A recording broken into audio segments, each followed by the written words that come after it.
नमस्कार पार्थ, मैं आपका साथी विनय स्वागत करता हूं आपके प्यारे से परिवार में आईक्यू पथ पे। उम्मीद है आप अच्छे होंगे और अपनी तैयारी को बेहतरीन तरीके से कर रहे होंगे। हमने कल पढ़ा था इतिहास, और इतिहास में हम लोगों ने शब्दावलियों के बारे में जान लिया था। हम लोगों ने एडीबीसी के बारे में जान लिया। हम लोगों ने ये भी जाना कि इतिहास क्यों पढ़ना चाहिए, इतिहास हमें क्या सिखाता है।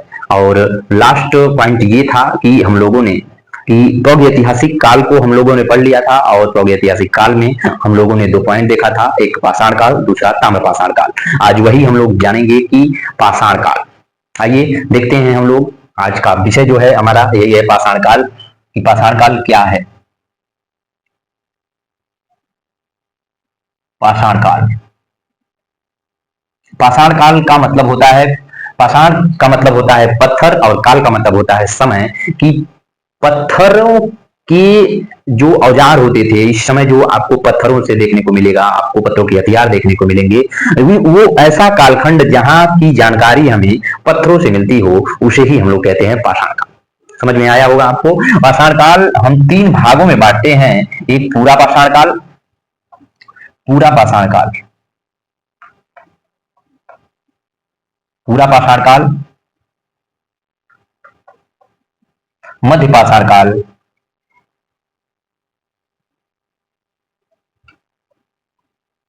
मध्य पाषाण काल, और तीसरा है आपका नव पाषाण काल।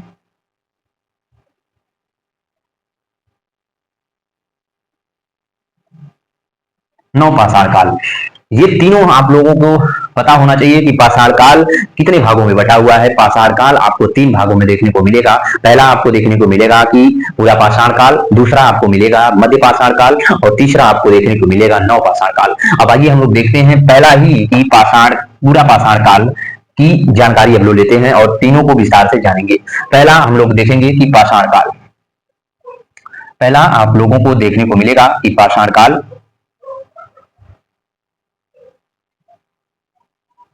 पाषाण काल के बारे में जानेंगे हम लोग, पूरा पाषाण काल के बारे में।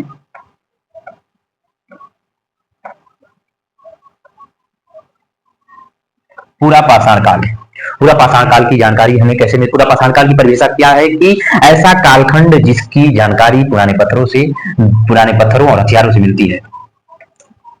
ऐसा कालखंड जिसकी जानकारी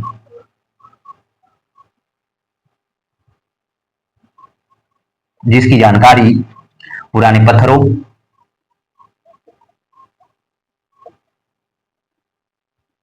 पुराने पत्थरों, हथियारों, पत्थर के औजारों के उपकरणों से,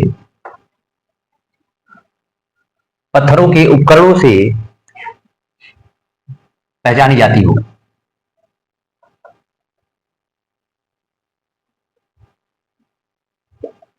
ऐसा कालखंड जिसकी जानकारी पत्थरों के, पुराने पत्थरों, पुराने पत्थरों, हथियारों से इसकी प्राचीनता को पहचाना जाता हो, उसे ही हम लोग क्या कहते हैं, पूरा पाषाण काल। अब आते हैं इसकी विशेषता के बारे में, जानते हैं कि इसकी विशेषता क्या है। कि विशेषता, इसकी विशेषता क्या है। पूरा पाषाण काल की विशेषता यही है। ये तो आपकी परिभाषा हो गई, और इसके बाद आप देखते हैं कि इसकी विशेषता क्या है, कि इस काल में इसकी विशेषता क्या क्या है। तो इस काल में देखा जाए तो इसकी विशेषता है, इस काल में आग की आविष्कार हो चुका था। आग का आविष्कार हो चुका था, लेकिन प्रयोग नहीं जानते थे। पहला ही पॉइंट हम लोग लिखते हैं कि आग का आविष्कार हो चुका था। इस काल में आग का आविष्कार हो चुका था।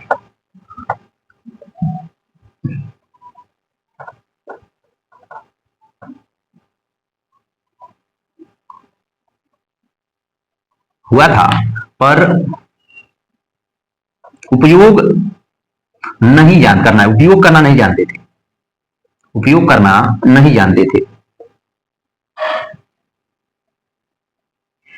जाहिर सी बात है, जब ये लोग उपयोग करना नहीं जानते थे तो कच्चा मांस खाना शुरू करेंगे। कच्चा मांस खाते थे।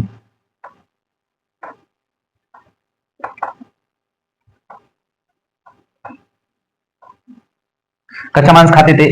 दूसरा पॉइंट आप यहीं पे लिख दोगे कि जब ये लोग कच्चा मांस खाते थे तो जीवन क्या था, शिकार पे आधारित था। जीवन शिकार पे था। आधारित था।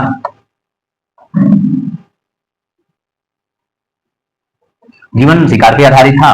और फिर उसके बाद देखा जाए तो हथियार कैसे रहे होंगे, तो हथियार जब ये लोग उस समय इतने विकसित नहीं थे तो हथियार इनके कैसे रहे होंगे, पत्थर के ही हथियार रहे होंगे। हथियार कैसे थे, तो हथियार भी इनका था, हथियार पत्थर के थे, पत्थर के और उन्नत नहीं थे,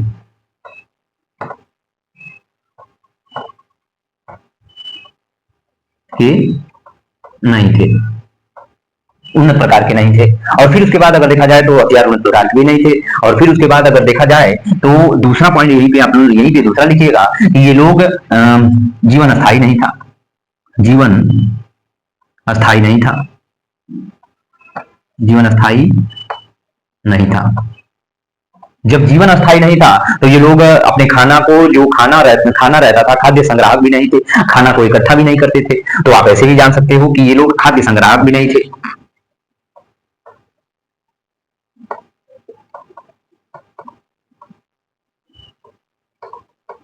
खाद्य संग्राहक भी ये लोग नहीं थे। फिर उसके बाद अगर देखोगे, उसके बाद भी अगर ये देखोगे कि ये लोग हथियार भी नहीं प्रयोग करते थे, कच्चा मांस भी खाते थे, अस्थायी इनका निवास भी नहीं था, खाद्य संग्राहक भी ये लोग नहीं थे, जो भोजन इकट्ठा भी नहीं कर पाते थे।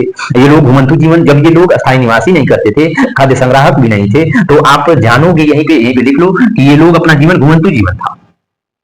जीवन कैसा था, घुमंतु था। वो जीवन कैसा था, घुमंतु था, शिकार पे आधारित था। और आगे आगे अगर देखा जाए तो कौन कौन से स्थल हैं, स्थल कौन कौन से हैं यहीं पे आप देखोगे। स्थल तो पाषाण काल के कौन कौन से स्थल हैं, तो पाषाण काल की सबसे पहला ही देखा जाए कि हम लोग स्थल कौन देखते हैं, तो स्थल दो देशों में स्थल देखने को मिलता है। एक हम भारत में देखेंगे और दूसरा पाकिस्तान में। पाकिस्तान का पहला आप स्थल देखोगे, स्थल पाकिस्तान में एक, पाकिस्तान में एक स्थल है सोहन, सोहन घाटी। सोहन घाटी एक स्थल है, वहां पे आपको देखने को मिलता है कि पूरा पाषाण काल के जो पत्थर के हथियार जो है, जो पत्थर के हथियार,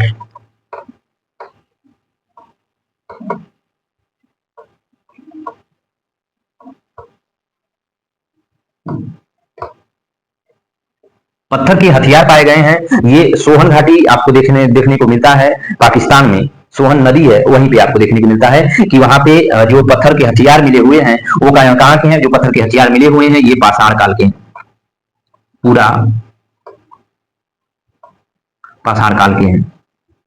जो आपको ये पत्थर के हथियार देखने को मिला है पाकिस्तान, सोहन घाटी पाकिस्तान में, वो आपको देखने को मिलता है कि वहां पे आपको पत्थर के हथियार देखने को मिलते हैं। और वो पत्थर के हथियार जो आपको मिले हैं वो आपको मिला हुआ है कहाँ से, पूरा जो हथियार ऐसे थे कि उन्नत हथियार नहीं थे और लेकिन पत्थर के थे, और वो ऐसे हथियार थे जो पूरा पाषाण काल के प्रतीक होते हैं कि ये जो हथियार प्रयोग हुए हैं ये पूरा पाषाण काल के हैं। और कहाँ मिला हुआ है, तो सोहन घाटी आपको देखने को मिला हुआ है, सोहन घाटी में देखने को मिला हुआ है। अभी तो हम इसको मिटाते हैं और आगे बढ़ते हैं। तो उसके बाद हम देखेंगे दूसरा स्थल कि पल्लवरम तमिलनाडु आपको देखने को मिलेगा। मिटा दूं, इसको उतार लीजिएगा, ठीक है, इसको आप नोट कर लीजिएगा। फिर आगे बढ़ते हैं कि सोहन घाटी, फिर उसके बाद हम लोग आते हैं नर्मदा घाट, नर्मदा नदी के किनारे आएंगे, फिर भीमबेटका में आएंगे, फिर उसके बाद बागौर, फिर उसके बाद प्रयागराज में भी आएंगे हम लोग। फिर वैसे ऐसे ही घूमते चले जाएंगे, घूमते आज हम लोग पूरा ये तीनों, पूरा पाषाण काल, मध्य पाषाण काल और आपको नौ पाषाण काल, तीनों आपको देखने को सभी मिल जाएगा। भारत में कौन कौन से स्थल है, पाकिस्तान के स्थल हम लोग देख लिए, पाकिस्तान के स्थल तो आप देख लिए। अब आप देखोगे भारत में कौन कौन से स्थल है। भारत में स्थल पूरा पाषाण काल के, पूरा पाषाण काल के पहला आपको देखने को मिलेगा पल्लवरम। पल्लवरम तमिलनाडु में है। पल्लवरम तमिलनाडु में आपको देखने को मिलेगा कि यहां से आपको एक हाथ की कुल्हाड़ी मिली हुई है। यहां से आपको हाथ की कुल्हाड़ी मिली हुई है।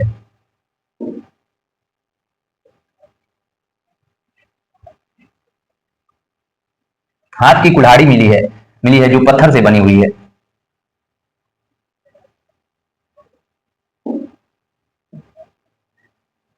तो पहला जो हाथ की कुल्हाड़ी, पहला जो साक्ष्य मिला हुआ है जो पूरा पाषाण काल का है, वो कौन है? तो हाथ की कुल्हाड़ी मिली है जो पत्थर से बनी हुई है। और इसकी खोज किसने की? खोज रॉबर्ट ब्रूस फ्रूट ने किया था। ब्रूस फूट ने किया था। रॉबर्ट ब्रूसफुट ने इसकी खोज की थी, इसकी पलवरम तमिलनाडु की। और वहां से आपको एक हाथ की कुल्हाड़ी मिली हुई है जो दिखाता है कि ये किस युग की है? पूरा पाषाण काल की है। पूरा पाषाण काल की कौन सी है? क्या मिला हुआ है? पूरा पाषाण काल से कौन मिला हुआ है? तो हाथ की कुल्हाड़ी मिली हुई है। क्वेश्चन पूछेगा कि हाथ की कुल्हाड़ी का साक्ष्य कहां से मिला हुआ है? तो आप कहोगे पलवरम तमिलनाडु से। और किसने खोजा? रॉबर्ट ब्रूसफुट ने खोजा था। किस युग की, किस काल की है? तो आप कहोगे पूरा पाषाण काल की है। आप इतना याद रखिएगा। दूसरा दूसरा स्थल कौन है? तो दूसरा स्थल आपको देखने को मिलेगा कि भीमबेटका, आपको देखने को मिलेगा भीमबेटका।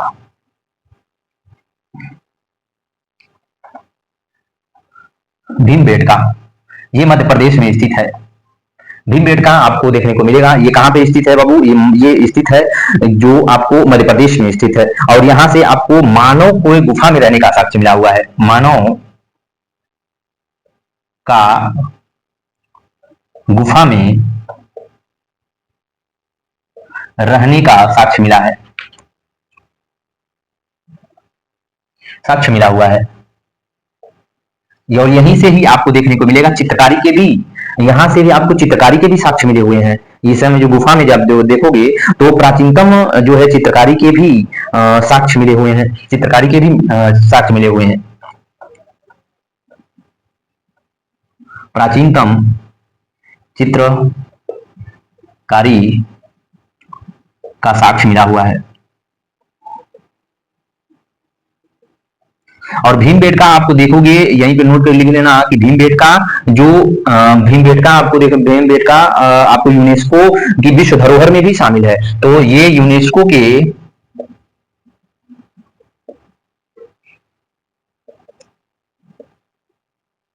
विश्व धरोहर में शामिल है।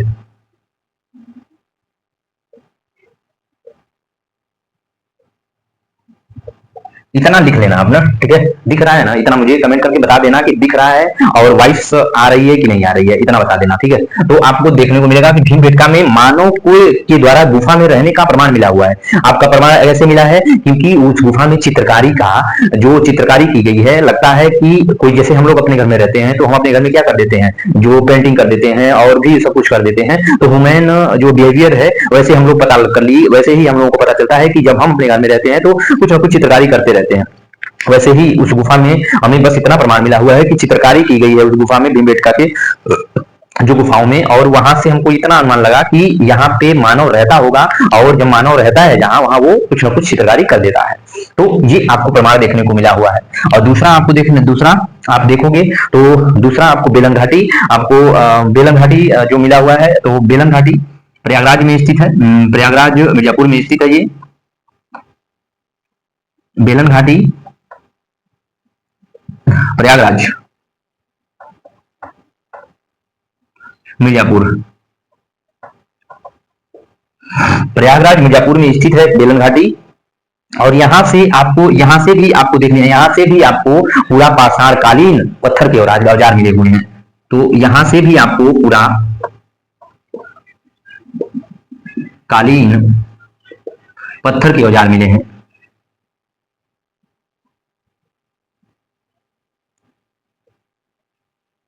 पत्थर के औजार यहां से भी आपको देखने को मिला हुआ है। फिर उसके बाद जो और नेक्स्ट जो स्थल है पूरा पाषाण काल का, वो आपको लग रहा है कि इतना ही इसमें है कि पूरा पाषाणकालीन स्थल। एक स्थल आता है हथनौरा, एक हथनौरा है जो आपको मध्य प्रदेश के नर्मदा नदी घाटी में ही देखने को मिले हुआ है। हथनौरा, हथनौरा जो मध्य प्रदेश में ही नर्मदा नदी के किनारे है।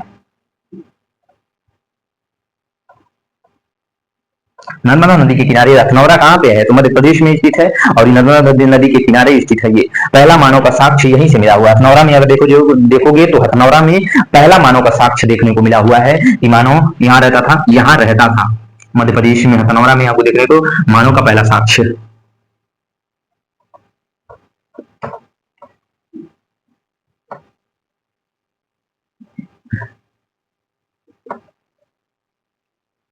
मानव का पहला प्रमाण यहीं से मिला, यहीं से देखने को मिलता है कि मानव यहाँ पे क्या करता था, रहता था। तो आधुनिक मानव का विकास भी यहीं से हुआ है। आधुनिक मानव का विकास अगर देखा जाए तो आधुनिक मानव का विकास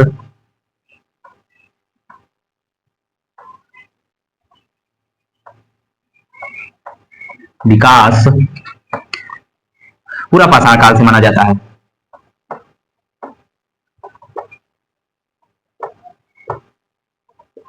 पूरा पाषाण काल से ही देखने को मिलता है। फिर उसके बाद अगर आप आगे बढ़ जाते हो तो देखा जाए तो दो जगह ऐसी थी, तो जो मानव जो था नर्मदा नदी घाटी के किनारे और बेलन घाटी के किनारे, जो सबसे पहले अगर आप देखोगे तो यहीं पे नर्मदा नदी के किनारे मानव का पैदा रहने का प्रमाण मिला था। लेकिन मानव जो था, मानव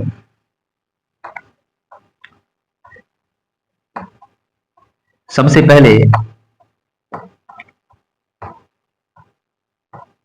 नर्मदा व बेलन नदी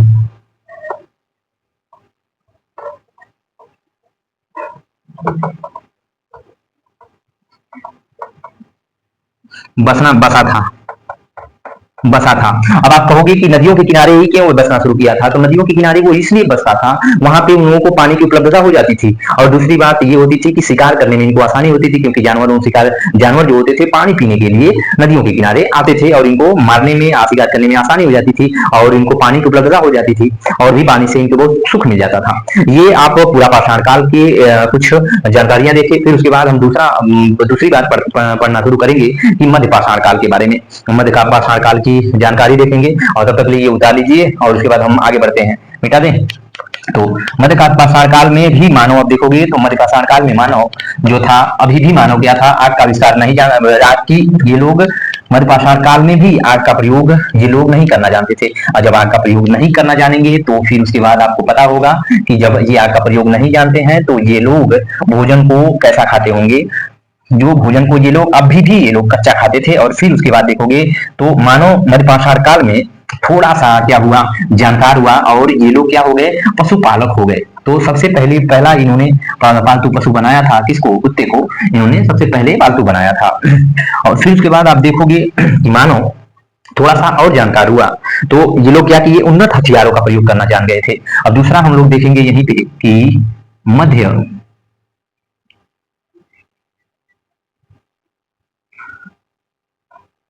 मध्य पाषाण काल,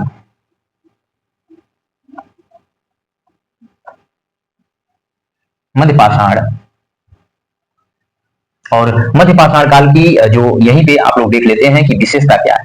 मध्य पाषाण काल की विशेषता,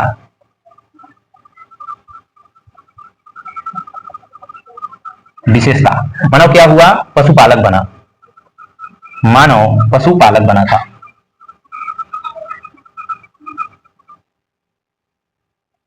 बना पहला पशु, पहला पहला पशु इन्होंने पहला पशु किसको बनाया था, पहला पशु ये कुत्ते,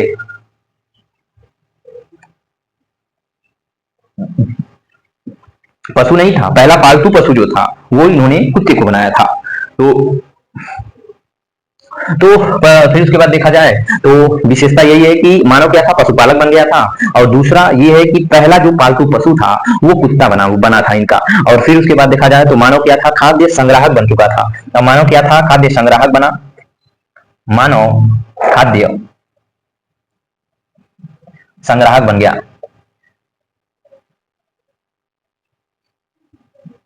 मानव क्या था, खाद्य संग्राहक बना था। खुद फूड गोथर बन गया था, फूड गोथर बन गया था। और इसमें पशुपालन की शुरुआत भी कर दी। हथियारों को उन्नत तरीके से, हथियारों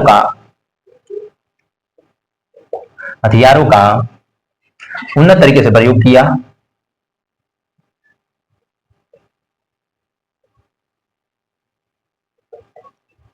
उपयोग शुरू कर दिया था, उन्नत तरीके से हथियारों का उन्नत तरीके से इसने क्या किया, उपयोग करना शुरू कर दिया था। और फिर उसके बाद आप देखोगे तो अभी भी जीवन क्या था, शिकार पे आधारित था, कृषि की जानकारी नहीं थी। अभी भी क्या था, अभी भी जीवन शिकार पे आधारित था, आधारित था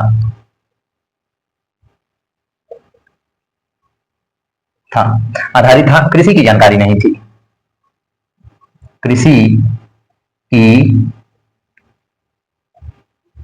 कृषि की जानकारी नहीं थी। कृषि की जानकारी क्या थी, इनको नहीं थी। आप बड़े ध्यान से इनको याद करिएगा कि ये मानो इस समय कैसा था जब ये आग का जो प्रयोग नहीं जानते थे। अभी मैंने बताया आपको कि आग का प्रयोग सॉरी आग का प्रयोग नहीं जानते थे, आग का प्रयोग करना नहीं जानते थे। और अभी आपको पता है कि जब ये लोग आग का प्रयोग नहीं जानेंगे तो मांस कैसे खाएंगे, कच्चा खाएंगे। तो मांस कैसे खाते थे, मांस कच्चा खाते थे।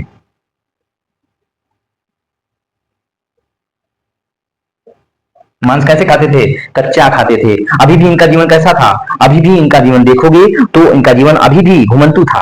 अभी भी ये क्या थे, बस ये लोग क्या करते थे, जो भोजन को ये लोग इकट्ठा करना जान गए थे। ये लोग पशुओं को पालना जान गए थे। पहला जो पालतू पशु था इनका तो कुत्ता था। और ये लोग अभी भी देखो कृषि करना नहीं जाने। जब ये लोग कृषि करना कब जानेंगे, जब अपना स्थायी निवास करना जानेंगे। अभी भी ये क्या थे, इनका जो है यहाँ पे लिखा नहीं क्या, अभी भी ये लोग क्या थे, घुमंतु जीवन, जो स्थायी निवास नहीं था, अस्थायी निवास नहीं।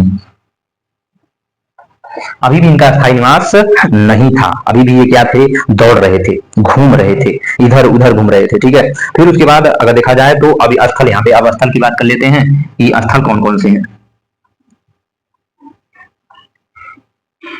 स्थल अब मध्यपाषाण काल के आप विशेषता देख लिए। विशेषता में आप लोग ये सब कि मानव पालतू जो है, मानव क्या था, पशुपालक बन गया था, पालतू पशु भी जान गए थे। और फिर उसके बाद आप देखोगे कि स्थल, सबसे पहले स्थल कौन है, तो आपको सबसे पहला स्थल आपको देखने को मिलेगा आदमगढ़। ऐसे नहीं, आदमगढ़ लिखाएगा, आदमगढ़। आपको ये आदमगढ़ मध्य प्रदेश का देखने को मिलेगा। आदमगढ़ मध्य प्रदेश में, ये आदमगढ़ मध्य प्रदेश में आपको देखने को मिलेगा कि मानव द्वारा सबसे पहले पशुपालन का प्रमाण मिलता हुआ है। तो सबसे पहले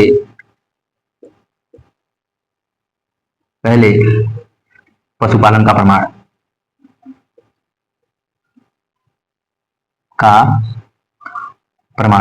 देखने को मिलता है। दूसरा स्थल आपको यहीं पे देखने को मिलेगा बागौर, बागौर राजस्थान का। दूसरा स्थान आपको देखने को मिलेगा बागौर। बागौर कहाँ है, राजस्थान में, राजस्थान। यहां पे भी आपको पशुपालन के प्रमाण मिलते हैं, पशु पालन के प्रमाण मिले हैं। यहां से भी आपको पशुपालन के प्रमाण मिले हुए हैं। क्वेश्चन पूछेगा आपको, प्रश्न ऐसे भी पूछ सकता है, प्रश्न कि पशुपालन के प्रमाण, पशु के जो साक्ष्य कहां से मिले,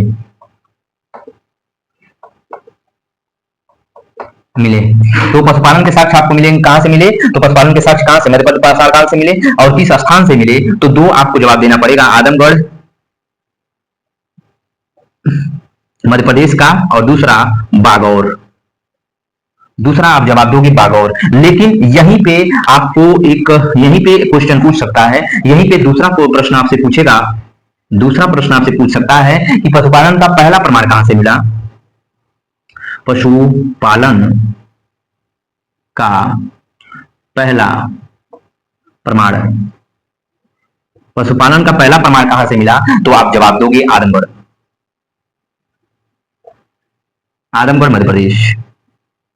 तो यहीं पे दो दो आपको क्वेश्चन देखने को मिल रहा होगा कि पहला क्वेश्चन पशुपालन का जो है साक्ष्य किस स्थान से मिला हुआ है, तो आप जवाब दोगे आदमगढ़ और बागौर से। लेकिन अगर वो क्वेश्चन ऐसे पूछ देगा कि पशुपालन का पहला प्रमाण कहां से मिला, तो आप जवाब दोगे कहां से कि आदमगढ़ से, मध्य प्रदेश से। आदमगढ़ मध्य प्रदेश से पशुपालन का पहला प्रमाण देखने को मिलता है, ना कि आपको बागौर से। लेकिन पशुपालन का जो प्रमाण मिला हुआ है तो कौन कौन से स्थान से, आदमगढ़ और बागौर से, ये क्लियर हो जाइएगा। ठीक है, आगे बढ़ते हैं। इस क्वेश्चन को हम लोग यहाँ पे बिठाना चाहेंगे और आगे बढ़ना चाहेंगे कि आपको ये मिले कि उसके बाद सराय नाहर, चौपानी मांडू, ये सारी चीजें आपको देखने को मिलेंगी। आगे आगे स्थल को आपको यहीं पे दूसरा स्थल आपको देखने को मिलेगा। दूसरा स्थल जो देखा जाए तो सराय नाहर, प्रतापगढ़,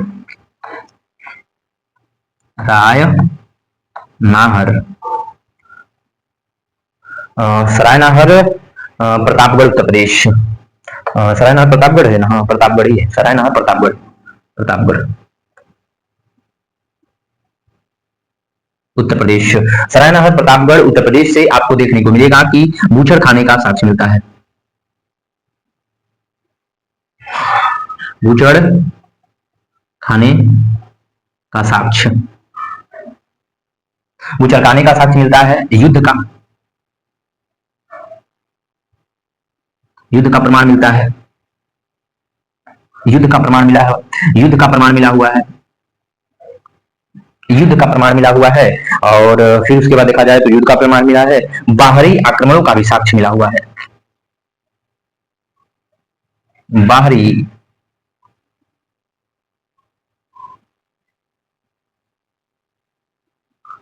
साक्ष्य, बाहरी आक्रमणों का आपको देखने को मिला हुआ है कि यहाँ से बाहरी आक्रमणों का भी आपको साक्ष्य मिला हुआ है। आप पूछोगे कि कैसे पता कि बाहरी आक्रमणों का साक्ष्य मिला हुआ है, बूचड़ खाने का साक्ष्य मिला हुआ है, युद्ध का प्रमाण कहां से मिला हुआ है, तो आप कहोगे सराय नाहर प्रतापगढ़ से बूचड़ खाने का साक्ष्य मिला हुआ है, बाहरी आक्रमणों का साक्ष्य मिला हुआ है, युद्ध होने का प्रमाण मिला हुआ है। कैसे, तो आप देखोगे वहां पे कि खोपड़ी मिली हुई है, जो खोपड़ियां ऐसी होती हैं कि जो पत्थर से या हथियारों से जो कटी फटी मिली हुई है, कटी हुई मिली हुई है। आपका हड्डी टूट जाता है तो आपको पता चलता है, आप मरे हुए वजह से वो पता चल जाता है, लेकिन वो हड्डियां जो थी, वो खोपड़ियां जो थी फटी हुई थी, कटी हुई थी, हड्डियां जो थी कटी हुई थी। और युद्ध के प्रमाण आपको देखने को ऐसे युद्ध हुआ होगा, ऐसे आपको पता चलता है कि वहां पे दो लोग लड़े होंगे, दो लोगों का जैसे कि एक की जो हड्डी मिली हुई है, एक का खोपड़ी मिला हुआ है, दूसरे जो व्यक्ति की खोपड़ी मिली हुई है, तो दोनों की खोपड़ी अलग अलग है। इससे पता चलता है कि कोई बाहर से आया होगा वहां पे और रहने के लिए, और ये लोग आपस में भिड़े होंगे। ऐसे प्रमाण देखने को मिले हुए हैं हम लोगों को। तो सराय नाहर से क्या क्या मिला हुआ है, बूचड़ खाने का साक्ष्य मिला, युद्ध के का प्रमाण मिला हुआ है, और बाहरी आक्रमणों का भी आपको साक्ष्य मिला हुआ है। आगे बढ़ते हैं और आगे बढ़ के हम लोग ये भी देखेंगे कि उसके बाद चौपानी मांडू से क्या क्या मिला हुआ है, फिर उसके बाद महादहा से क्या क्या मिला हुआ है, उसके बाद भीमबेटका से आपको देखने को क्या क्या मिला हुआ है। यहाँ से हम लोग मिटा दें, इसको मिटा देते हैं और आगे बढ़ते हैं, इसको लिख लीजिएगा, ठीक है। तो देखो, जब तक आप अपने जीवन को सार्थक, अगर आपको अपने जीवन को बनाना है तो आपको खुद आगे आगे आना होगा और उसको सार्थक बनाना होगा। अगर आप खुद अपने लिए जागृत नहीं रहोगे तो कोई दूसरा आपके लिए कुछ नहीं कर सकता, क्योंकि दूसरा खुद अपने में परेशान है, आप में वो परेशान नहीं हो सकता। कोई भी होगा, चाहे आपके माँ बाप हो, भाई हो, बहन हो, चाहे आपकी पत्नी हो, कोई भी आपकी हो सकती है, वो आप अपने में परेशान है, आपको नहीं देख सकते। आपकी तकलीफें आपको पता है, आप किस जोन में अपने आप को ले जा सकते हो, कहाँ आप कितने आप में क्षमता है, ये बस आप जानते हो, कोई नहीं जानता है। इसीलिए आप अपने आप को सार्थक बनाओ, उपयोगी बनाओ, जहां आपका जो पैशन है, जुनून है जहां का, वहां लगाओ। बेमतलब आप अपने आप को कहीं दूसरी जगह मत खपाओ, नहीं तो बाद में आपको पछताना पड़ जाएगा, और पछतावा एक मौत के समान होती है। तो चौपानी मांडू, अगला स्थल कौन है, चौपानी मांडू है।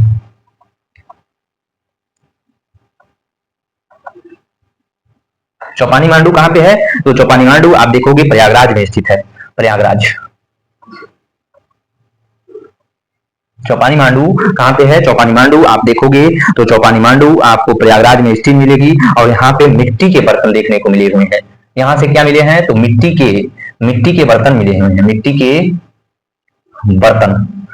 के बर्तन यहाँ से चौपानी मांडू प्रयागराज से क्या मिला हुआ है, मिट्टी के बर्तन मिले हुए हैं, जो मध्य पाषाण काल को दर्शाते हैं। अगला आपको देखने को मिलेगा महदहा, महदहा, महदहा। महदहा भी आपको देखने को मिलेगा। ये भी कहाँ है? प्रयागराज में, उत्तर प्रदेश में मिला हुआ है। तो यहां से यहां ये भी क्या है? प्रयागराज में। प्रयागराज में मादहा यहाँ पे प्रयागराज में स्थित है। और यहां से एक ही कब्र में एक से अधिक लोगों को दफनाया गया है। एक ही कब्र में एक से अधिक लोगों को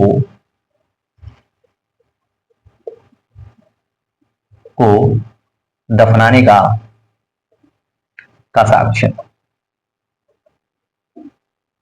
मिला है। चल रहा है ना भैया? तो महदहा आपको प्रयागराज में स्थित है। और महदहा प्रयागराज में आपको देखोगे तो यहां से आपको एक ही कब्र में एक से अधिक लोगों, शवों का या लोगों का दफनाने का साक्ष्य मिला हुआ है। यहीं पे दूसरी जगह पे आप आ जाओगे, बीरभानपुर।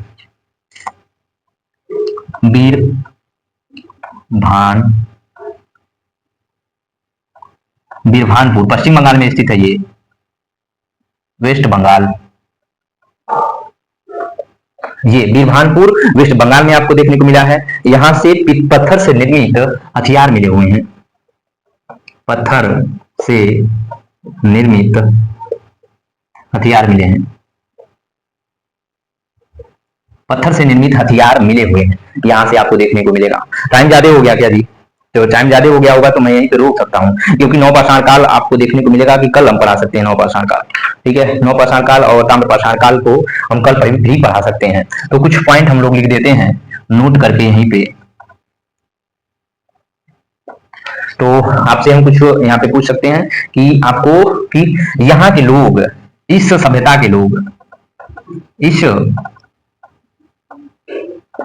इस सभ्यता के लोग देवियों की पूजा करते थे। देवियों की पूजा करते थे, पूजा करते थे। देवियों की पूजा करते थे। कैसे आपको पता मिला है? तो लोहदा नाला एक स्थान है यहाँ पे, लोहदा नाला,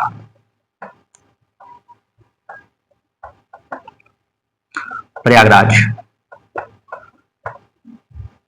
लोहदा नाला स्थान है, वहां प्रयागराज में एक देवी की मूर्ति मिली हुई है।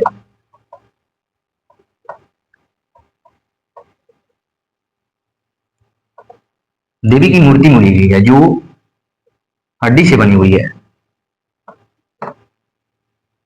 से बनी हुई, हड्डी से बनी हुई है।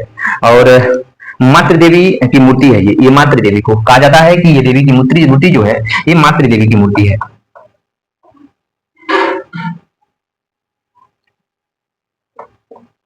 ये मातृ देवी की मूर्ति है। कहा जाता है कि यहाँ के लोग कैसे थे कि पूजा पाठ ये लोग करते थे। और फिर उसके बाद अगर हम लोग आगे बढ़ना चाहेंगे तो आगे बढ़ सकते हैं। सबसे पहले आपको हमको ये प्रश्नों के जवाब दीजिए। आपको 2-3 प्रश्न देंगे कि मानव खाद्य संग्राहक कब बना था? मानव खाद्य संग्राहक कब बना? ठीक है। उन्नत हथियारों का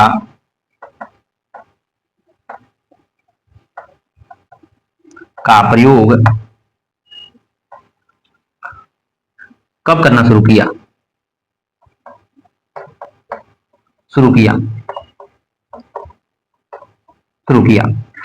युद्ध के प्रमाण किस स्थल से मिले हुए हैं? युद्ध का साक्ष्य किस स्थान से मिला है?